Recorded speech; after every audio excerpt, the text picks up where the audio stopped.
This is Steve Guest, the author of the highest reviewed recruitment book on the planet. I suppose a reputation and a personal brand. It has probably elevated me to all manner of levels, intangible. He sold 24,000 copies across 72 different countries, and it's not slowing down. It still sells probably 250 to 300 copies every month. It started off as something just to hand out to his clients, but it turned into something bigger than he could ever imagine. I go to recruitment fairs and recruitment network meetings. All the time you will get people turning up and talking to you as if they've known you forever. But it wasn't an easy ride. Steve put his blood, sweat and tears into this book, and he had many moments of doubt along the way. I just thought, is this really worth it? What's the point? Is anyone really going to be interested in my story or actually pay money to listen to what I've got to say?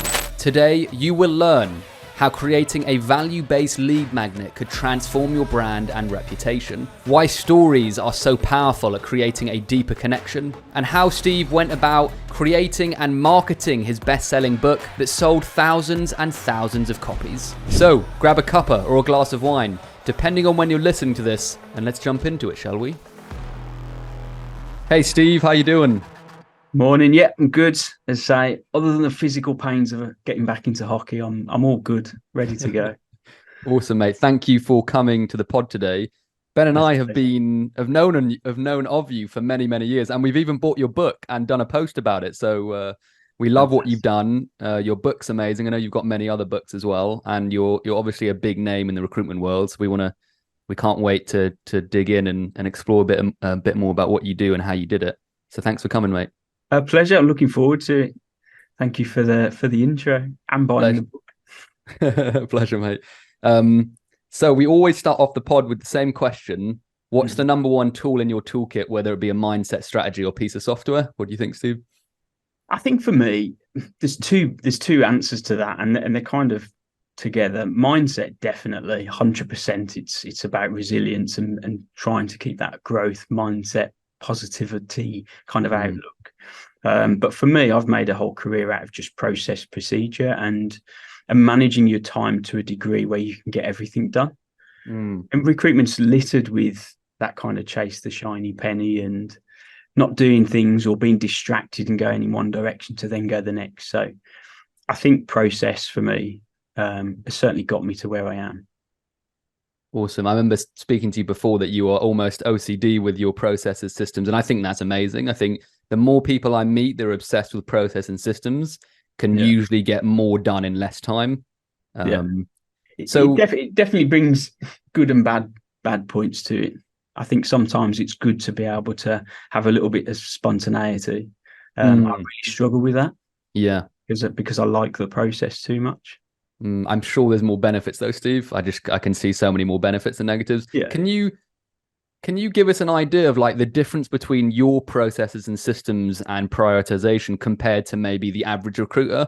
You know, people that maybe need to sort that out. What are you doing differently during your day to day that is allowing you to do so much more in less time? Do you think? I'm not sure it's anything specifically different to anyone else, but I have a plan. I have clear focus. I know what's happening each day of any day, every week.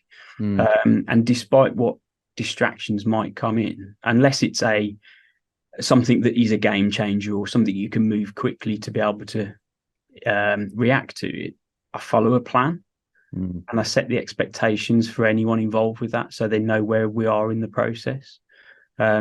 I think in my experience of managing and mentoring recruiters, because we like the cut and thrust, that kind of that often quite the fun bit of recruitment, the fact that you can move a little bit quickly or you can spot something that's maybe a bigger fee or a bigger client or the best candidate. Quite often the distractions are there all the time. And I think over the years of recruitment and in my experience, you tend to just take everything on a level. And if it's not in the plan, then generally it doesn't get looked at until it is. Great answer, mate. That's really interesting. I'd love to dive straight into your book. Now, you've arguably created one of the most successful lead magnets that any recruiter has ever done, because TopBiller is now the highest reviewed recruitment book on the planet. it sold 24,000 copies across 72 countries. When you told me those stats, I was like, bloody hell, that's insane. Can you tell us a bit about why you decided to start writing the book in the first place, Steve? If that's all right. To be honest, it's not even recruitment related. Back in, I don't know when it was now, 2015, 2016, I was starting to get interested and involved with property investment and looking to build assets that generate an income other than the recruitment day-to-day job. So I was starting to go to seminars and events and get myself educated within property, and I was surrounding myself with high net worth individuals, really big names with lots of wealth and success behind them. And a lot of the meetings and seminars, people I was talking to were all saying, you need to get a book, you need to have a book behind you. Everybody's got a book, you should be writing things down. It creates that kind of online asset. It's another revenue stream. And it kind of got me thinking. And my first thought process was, well, why don't I just document my property journey from kind of beginner to thinking about all the hurdles and starting to write about that. And the more I thought about it, the more I thought, well, I haven't actually done anything yet. Are people really going to be interested in my property journey when I've done nothing? So it just, I suppose it got me thinking in terms of, well, what have I done? What could I write about? And many people know, if they've listened to anything I've done, will know that I was always told at the start of my journey I would never make it as a recruiter. Didn't have the right personality, didn't have the right character traits, wasn't confident enough, salesy enough, just lacked the, I suppose, the traits of what a successful recruiter was meant to have. And I'd spent years as a buyer, as a qualified buyer, and spent years being let down by salespeople. So I kind of knew, even with perhaps a different character trait, with a different outlook, I could bring something that was new to recruitment. And by 2016, I'm 10 years into recruitment. So I'd already proved a lot of the doubters wrong. I'd been successful. I'd been a top biller. I'd been top regional biller. I'd set up and open new offices and regions. So I thought, well, why not write a book that perhaps empowers the person that doesn't quite fit into the industry, maybe that quiet, unassuming recruiter that sits at the back of the office thinking, I don't want to high five anyone. I don't want to ring any gongs or be the loudest person. Actually, I just want to get on and do a good job and successes from kind of diligently working away in the background. So really, the book came out of being around people that said, write a book. The thought process of thinking, well, where can I add value? What can I do? What do I bring that's perhaps slightly different? And then my other thought was, I'd at the time been with the company that I was with for, about 8 years. And my initial thought process was just to write a book so that it would be something to give out to clients and candidates. You can add it to your merchandise pack, and it's just an added extra. And I was starting to have the thought process about going it alone as well. So in the back of my head, I was thinking, well, it could just be something that builds that personal brand and that ability to become the recruiter that wrote a book. I think back to when I first had the idea. I think there's probably only about 5 or 6 books on Amazon anyway that were recruitment led. And the vast majority of those were textbooks, and it was really heavy reading. It wasn't really something that you'd pick up on a Friday or Saturday night and think, oh, I'm just going to get through a chapter, because it was hard work. It was heavy stuff. I think I've read a few of those. Sorry, say that again. No, I think I've read a few of those, the kind of heavy textbook kind of recruitment books. Just a bit heavy. And I thought, well, if I'm going to write a book, then it's got to be something that people will genuinely feel interested in, and they can learn and take a bit of value, but actually appreciate the story and the journey that goes with it. It's so interesting, Steve, because what you did was not only gave value, but tied your story into it and made it engaging. And even though that sounds simple, you put a lot more thought into your lead magnet. I love calling the book a lead magnet because that's technically what it was. But you tied your story, you made it engaging, and you gave value. So I think that's just a really big point to mention of how you made probably an element of why your book was so successful as well, because you tied those elements in as well. Steve, have you had? Really, oh, sorry, mate. Go it's ahead. really important, isn't it? And I think because of a lot of the property seminars that I'd been on, there was lots of selling and upselling. So it was that kind of, if you're interested in this course, go to the back of the room and you'll get that 997 discount, plus you'll get, I don't know, free webinar access or something. And there was always a story that went with the pitch. Now, I'm not saying that was part and parcel of the book itself, but I think the stories grab people, they grab your network, they grab interested parties around you because they want to know the story. But actually, if they can find similarities between their own journey and perhaps the struggles or hurdles that I faced, or the wins even that I went through, actually people can start to implement stuff, and you're more likely to remember a story than a theoretical process that's described textbook style. Reminds me of when me and Sam wanted to get into property as well. We put that on the back burner for now, but we went to a Samuel Leeds I've been event, to Samuel Leeds, and we went in there and we're like, we're not going to invest, like, because we used to film these events, Steve, many years ago, so we knew exactly what they were going to do. We knew their strategies, their tactics, at what point they were going to sell. We knew all of it. But somehow Samuel Leeds still managed to sell us into it because of the stories he told. He was incredible. The way he pulled in the audience was just, it was brilliant. He's a great salesman. He's brilliant. And he's really just likable as well. He's a nice person. Some of the stories were hilarious.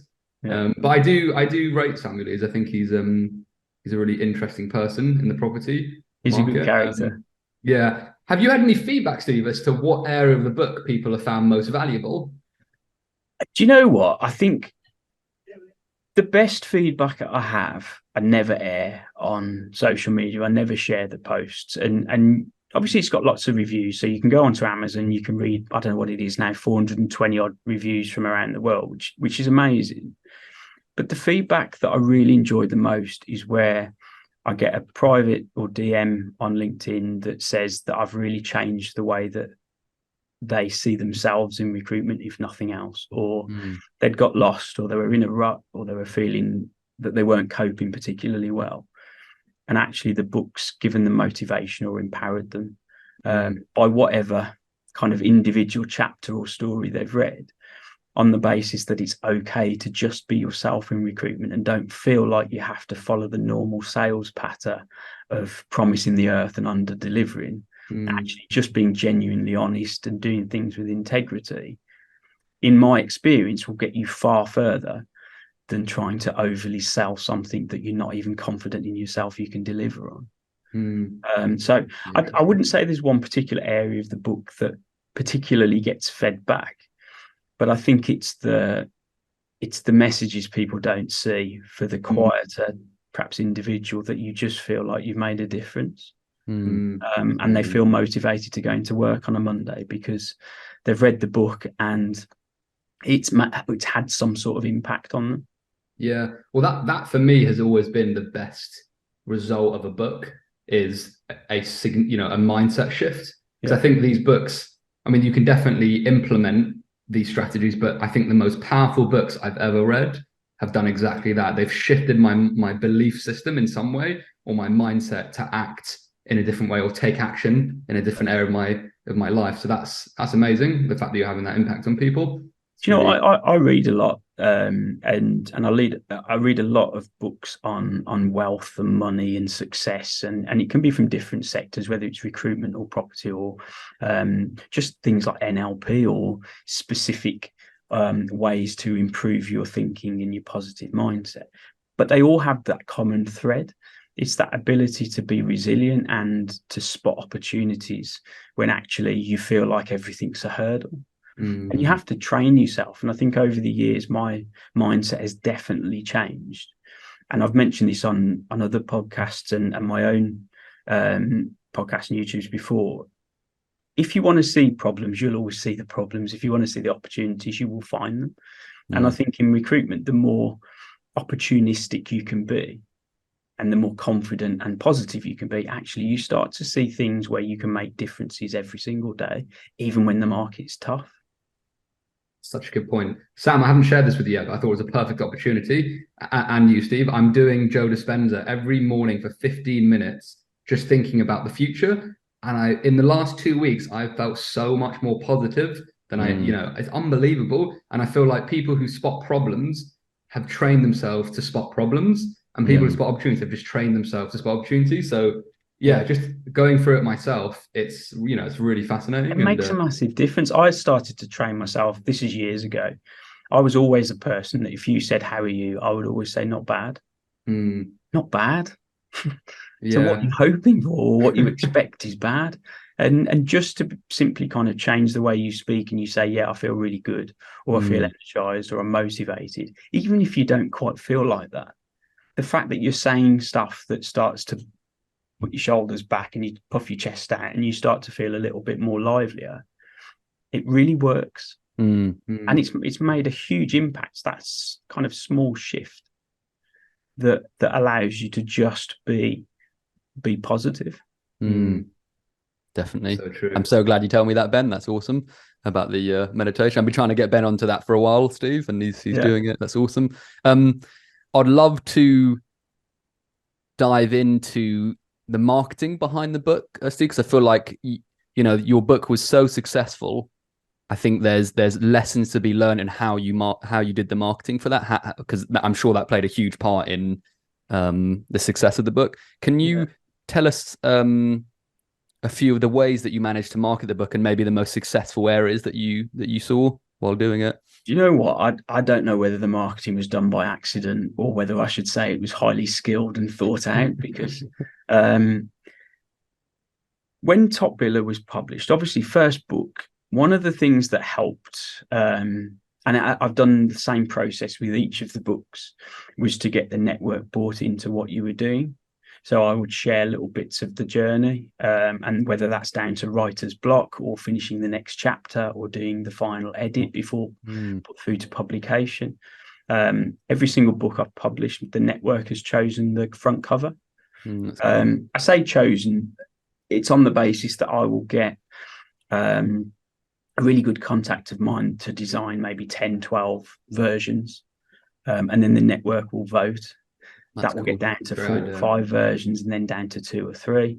But ultimately, the book covers have always been chosen by the network, regardless of the ones that I might prefer. And my viewpoint behind that was, well, if the larger network chooses a particular cover, hopefully that means when it's on a bookshelf or in front of you, a higher majority will buy the book because they like the cover. That was the initial thinking. Absolutely. I think I gave away the month planner in TopBiller towards the end. My initial thought for doing that was just to give value, because I know it's been useful in my journey. It's helped consultants that I've managed and kind of mentored. I just wanted to offer value. But what that actually did was, because you had to ask me for the planner, anybody that read the book that got paid to page, I don't know what it is, 170 odd, they would message, email or DM and say, "Just reading your book, could you send me a copy of your month planner?" And I would say, "Yes. Would you mind putting a post out on social media and leaving a review on Amazon?" That comes with both good and bad points. The good, obviously, you're allowing organic marketing from people that are reading your book, because in exchange for a month planner, you're hoping that they will do a little bit of marketing to their network for you. The bad parts to that is 24,000 copies and all individually responded that have asked for a month planner is a lot of emails and a lot of messages that I've done myself.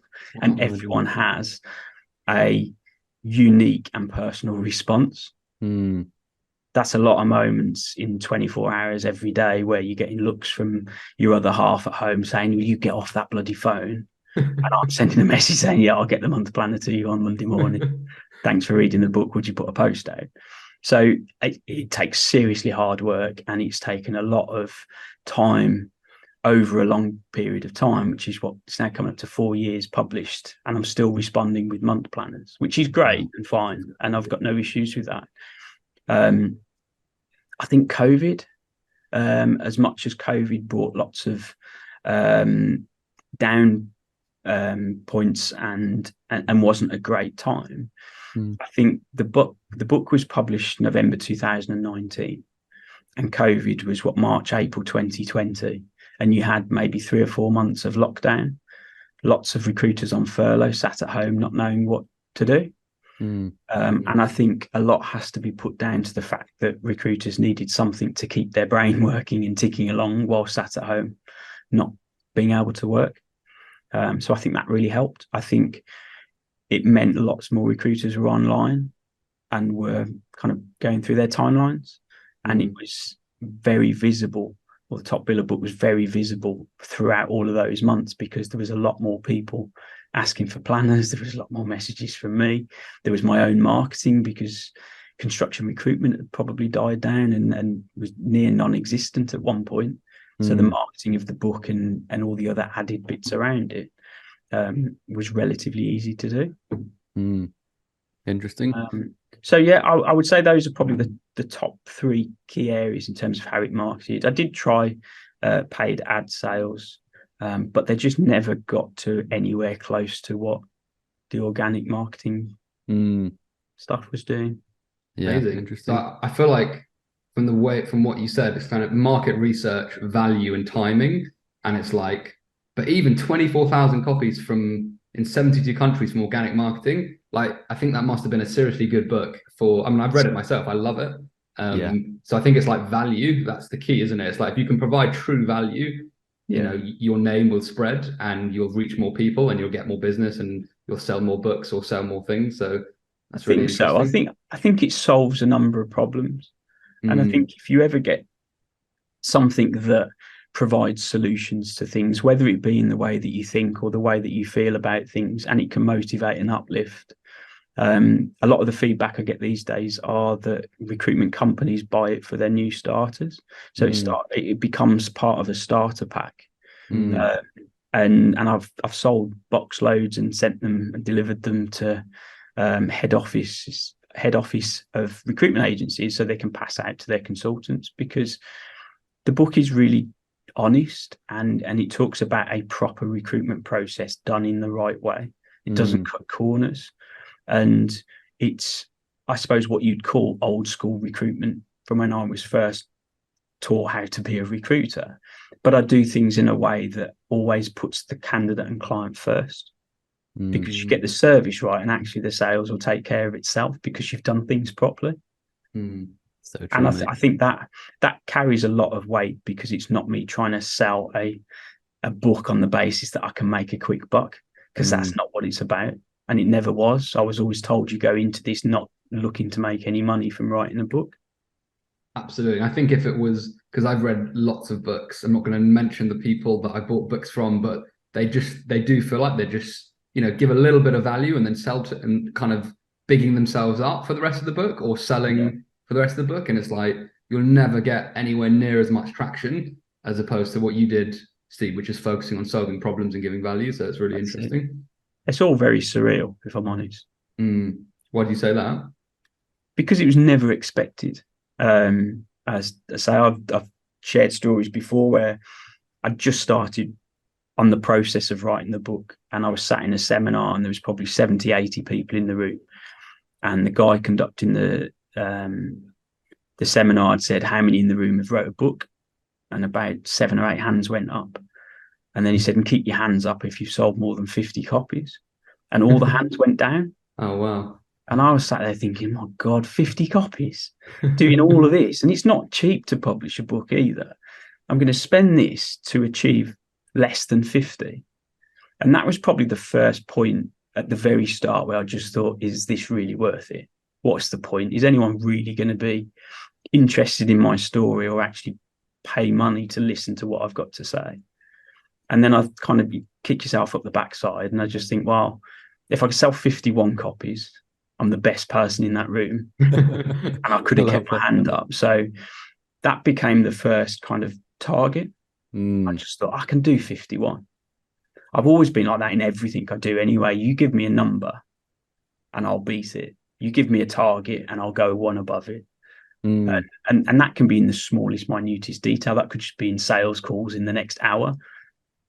I've always had that kind of mentality, just to go one better, and it just shows you're the best person in the room, or the perhaps the most highly charged. I don't know what it is, but I suppose it's surreal on the basis that I never expected it to do as well as it's done, because your expectations are set by other people that were in a room. I listened to this is kind of off track, but based off what you said, Steve, I listened to have you heard of a guy called Dan DeParney? He's basically a monk turned entrepreneur. And Okay. he basically went to live as a monk for like a huge part of his life.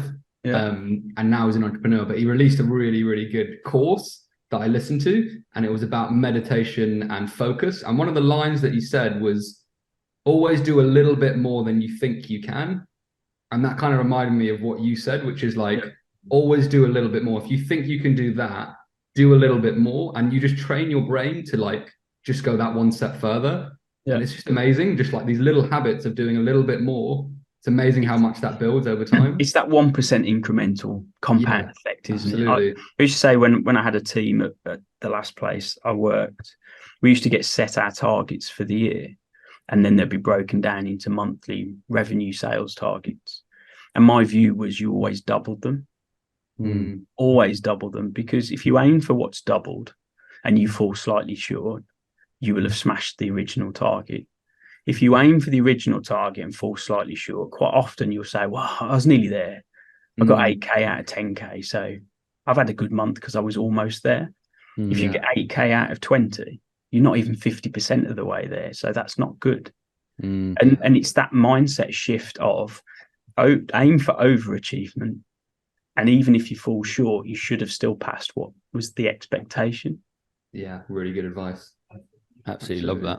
What I would love to get into a bit more, Steve, is the process of how you went about creating the book, because I'm sure there are plenty of other recruiters out there that are like, I want to create something of value. I want to create a similar lead magnet that's more personalized to me and my audience, but I don't know where to start. I don't know what the hell to do. So for someone that's already done it, provided a brilliant book that a lot of recruiters love and successfully marketed it, can you talk us through how you created the book? Like, what was the process? Did you think of it all first, write it all down? What did you decide what was going in the book? Can you just tell us a bit about that, please? I think the first probably 6 to 8 months, I just got things down on paper. So if I faced problems or questions from either candidates, clients, or the staff that I was looking after or managing, I'd find the problem, the question, the scenario, and I would write a little bit about it. And I think I got up to about 25,000 words over a 6-month period. That got me towards the summer. And within construction recruitment, summer generally are the busiest period. So I stopped writing, concentrated on still placing people and making sure the office was doing what it needed to do. I got to Christmas and I probably hadn't wrote anything for maybe 4 or 5 months. And over the Christmas period, I always sit there and plan for the next year. I've got a spreadsheet full of targets and things, amassing everything around me, family life, extracurricular, holidays, work, personal development, and everything else. And I just decided I need to get this book done. So I met with a couple of self-publishers or people that specialize in getting your book self-published. I found one that I really liked, and I said, right, this is where I'm at. I was told 38,000 to 40,000 words is what you would class as a general kind of word count for a book. We agreed a date, I think it was like June 2019, to get the rest written or get up to that word count. And because we'd agreed a deadline and it was in place and I'd paid the first installment to the publisher, I had a deadline. I was accountable to someone. And then what I did between, it was probably from January to May, I would think of a question or think of a scenario or a problem or a story that I wanted to share. That would be the question the night before. And then I'd get into the office probably an hour and a half earlier than the consultant. So I was up at 5. I was in the office for maybe 5:30. And then I spend an hour and a half just writing the answer to that question, scenario, or problem. And then what I did over a period of time was all of those questions and subjects you start to then put into a chapter where it made logical sense. Once I'd done all of that, once I'd got the 38,000, 40,000 words, I found someone who probably first term would be a ghostwriter. Second would be someone who just writes and could edit my book into I suppose, a more eloquent style. So we set about on a path where once I'd completed a chapter, we'd sit on a session like this. I'd talk through the chapter. This person was outside of recruitment. So if there was areas that perhaps didn't quite make sense to someone not in the industry, I'd explain a little bit more around it. So I suppose the chapters got a little bit embellished. It got a little bit more eloquent in its writing style. My general demeanor is to be quite sarcastic. I'm quite, I suppose, dry-witted, but without seeing the glint in my eye or the wry smile when I say something, which you're not going to get from a book. Some of the ways that I'd wrote it perhaps wouldn't get the humor across. Interesting. So we had to look at the way that was written as well. And then I think the book was delayed.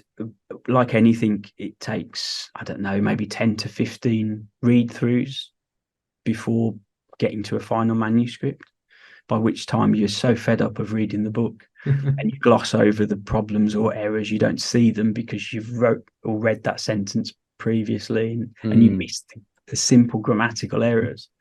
It ultimately then got published. I think it was November 2019. Wow. But it's hard. I think the motivation to keep going and the struggles to keep going, the imposter syndrome that sinks in, that kind of going back to your immediate thought of, is anyone actually ever going to even read this? Never mind pay money for it. They appear throughout the whole process. As those mornings, obviously getting up at 5 in January after Christmas when you're a little bit lethargic and don't necessarily even want to go back to work, and you've already determined that you're going to be in an hour and a half earlier than anyone else, can be quite a struggle. It's dark, it's wet, it's cold. I can imagine. And you've still got to go in and get it done. So as we touched on earlier, I think if I build things into the day and it's in the plan, it's in the process, it's committed to, and I stick to it, because if you don't, you tend to find that things will always wait till tomorrow. And you'll actually never get around to doing certain bits. You'll quite often find me saying to consultants, if you get to the end of the week and somebody around you has said, I don't have time, or I ran out of time, or I didn't have time to get that done. What I've learned over the years is what that is actually saying is what was being asked of them wasn't high enough on their value kind of scale.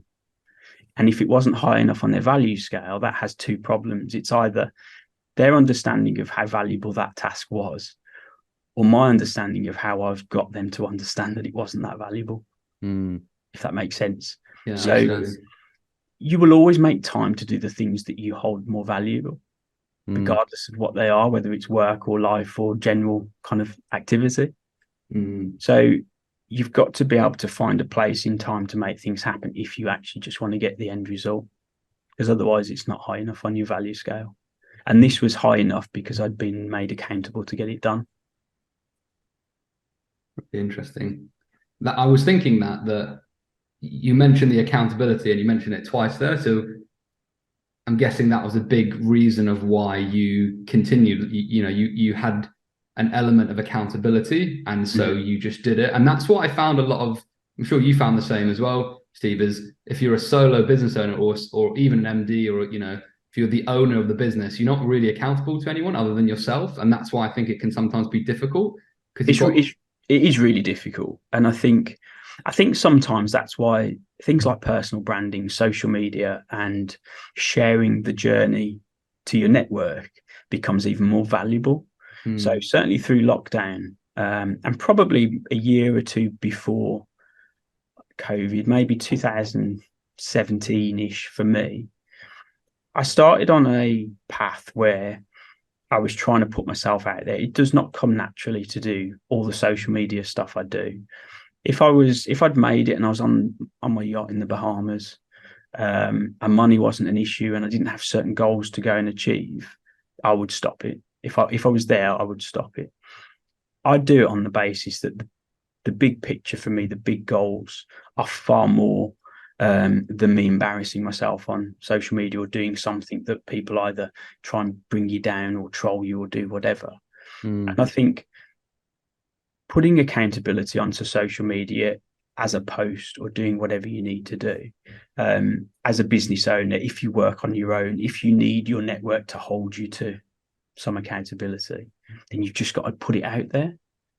One of the biggest lessons and accountability things that happened to me was probably, I can't remember the date now, maybe 2016. So I just got to a point where I knew I needed to share a social media video. Again, surrounding myself with people within the property industry. Everyone was saying you need to tell everyone what you do, share your story, put yourself out there. You need to be going live. You need to be saying, I'm looking for investors. I'm looking to buy to lets in the Birmingham area, or whatever it might be. And I would, when they said you need to go and put these videos out, I would just go and find something to do. I'd go to the toilet, go and make an extra coffee, go back to the car and pick up a pen. I'd just find something which meant I didn't need to do it. And I was driving down to our head office in Watford one morning. It was quite early. I was listening to Gary Vaynerchuk crush it. And he was saying, if you're one of these people that gets in your own way, you just need to basically get over it and just make it happen. So I got out of the car in the car park and I recorded my first video, which lasted about 30 seconds. And it said something like, there's no value to this. This is me getting over a personal hurdle. Just putting myself out there. Let me know what you think in the comments below. Something like that. But I did it. I actually looked like a proper hobo as well. I needed a good shave. About 7 a.m. I got it out, and then somebody commented on my post saying, great video, well done for doing your first. Now you need to do 10 videos in 10 days. And I'd said, yes, okay, I'll get it done. And then the moment I put that, I thought, what the hell am I going to do now? 10 videos in 10 days. But I did it. And actually what that did was it made me accountable, but it started me on perhaps a social media personal branding journey that then kind of meant nothing else could probably top that in front of just putting yourself out there and being present every single day to the whole of the network. Fascinating. Love that, Steve. That's wicked. On that, you just mentioned personal brand. What has TopBillers done for your personal brand, your reputation? Can you just tell us a bit about the impact? Because I think this is the power of good marketing, a good lead magnet, and you've put a lot of time and effort into making this really valuable, and therefore it's had a great impact on your business. Can you just tell anyone who's listening what impact it's had on maybe you personally and your business, Steve? TopBiller has been, I mean, in realistic terms, obviously it earns royalties, so it generates a revenue each month. It still sells probably 250 to 300 copies every month, like 4 years in, which is amazing. It's really good. Madness. So from a sales revenue, it brings an income. From I suppose, a reputation and a personal brand, it has probably elevated me to all manner of levels that I suppose that it's intangible. But in terms of contact, I get candidates and clients contact me. Some will message in regards to the books. Some will message, obviously, they're looking for roles or looking to recruit. It's definitely worked on the basis that I became the recruiter that wrote the book. I give it out when I go and see clients. So it's a bit different in terms of a conversation that you can have with people in front of you that isn't just about sales pitches, what jobs have you got, how can I help you, that sort of thing. It's allowed me to build and create an online training program that has now been going for 3 years. That was born again out of COVID, but off the back of, I suppose, because people had read the book and they were bought into my story and how I work and how I recruit, that people want to be the same or work the same, because it, I suppose, epitomizes the ability to have process and procedure and have a plan in place and do things with a degree of priority and time management. Lots of recruiters, just by their very force of nature, struggle with that element. So I bring something that a lot of recruiters need. So it's had an impact on the ability to create, again, another revenue stream from a business perspective, but actually create value from a one-to-one basis and help recruiters around the world that struggle with the recruitment process and the ability to put things in place that allow them to bill more and be more effective. I've wrote 2 further books. Second book, whilst it pales into insignificance in terms of numbers, has still sold probably just short of 5,000 copies. Wow. Across something like 40 odd countries. The third book, all the profits have been donated to the British Heart Foundation. So it's been able to create another platform where actually I can feel like the journey of writing books now gives me the ability to give back to charity in some ways, which is really good. It's a really good and nice thing to do. I had a podcast, YouTube channel. My kids asked me if I'm famous in the world of recruitment. My youngest actually asked me why my books weren't in the school library the other week. Oh, wow. And I think it's just, you go to networking events. I go to recruitment fairs and recruitment network meetings, and all the time you will get people turning up and talking to you as if they've known you forever. And I have to kind of politely just ask if they tell me who they were, because I actually don't know them, which is nice in a way. It's nice that people feel like they can come up and say hello because they've read the book or it's had an impact on them. It's quite surreal, like just random people coming up to you that feel like they probably know you just from reading your book.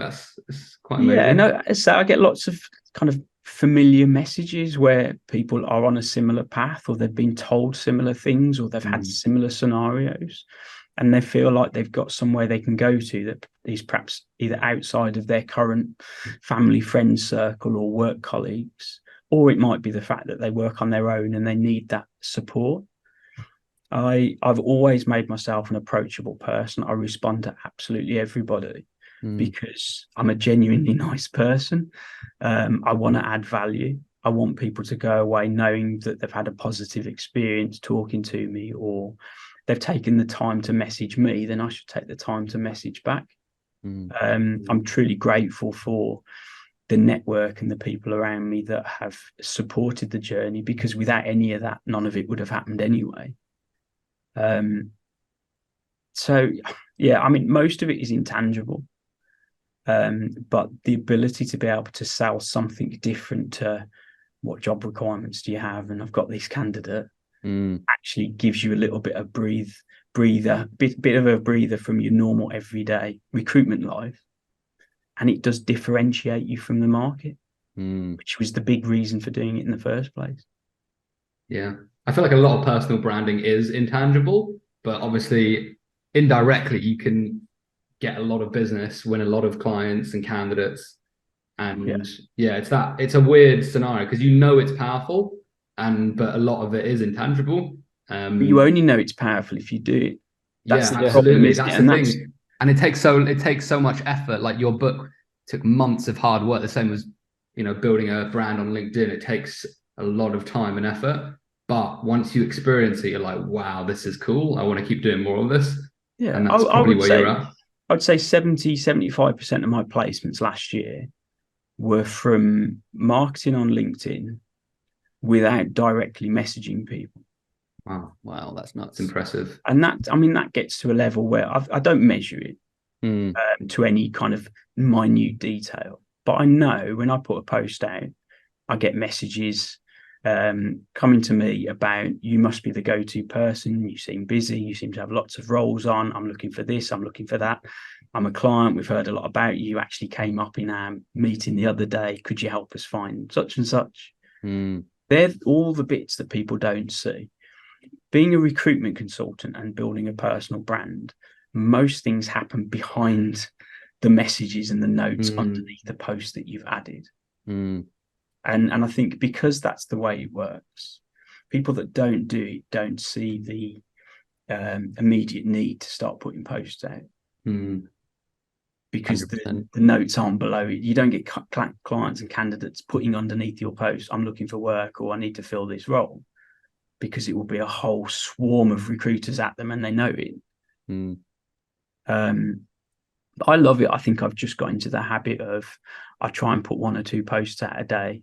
I try and split it so that it's 7 business, 2 personal, and 1 trending each week. If I can do that, for me, that sort of scenario works, and it builds traction, and it gets people to look and take note. Love that, mate. We'll come to the end of the pod, Steve. I've got just a few more questions. I know it's gone so quickly. I did say I could talk. Sorry. No, it's good. No, I love it. Love speaking to you, mate.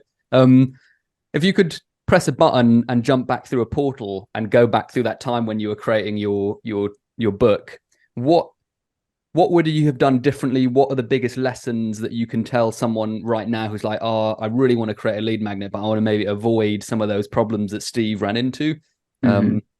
Is there any biggest lessons that you came away with, or things that you would do differently during that time? You know what? There were so many lessons, and we probably touched on them.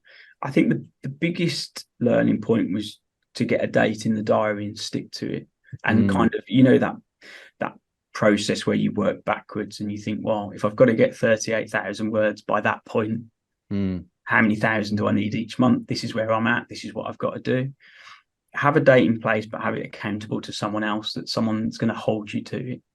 And you've just got to make time for it. So for me, I put everything in my Outlook calendar. If it's not in there, it doesn't get done. And that is a conversation I have with my wife as well. So if we've got date night or events out and it's not in there, it will get missed. It has to go in, because I plan everything else around it. So plan for it, get a date, and just keep going. Wicked. I say the exact same thing to my missus, by the way, Steve. So I think we're very similar on that one. It doesn't always go down too well, but yeah, exactly. Thank you, mate. That is a great way and great moment to end the pod. Thank you so much for coming on. It's a pleasure to meet you, and you are just a lovely bloke, and it was a pleasure to get to know you a bit more. So thank you, mate. Thank you for the invite. Thank you. Hey guys, thanks for tuning in to this episode. If you enjoyed it, please don't forget to subscribe on YouTube and Spotify. Tune in for another episode next week, and we look forward to seeing you again very soon. Peace and love.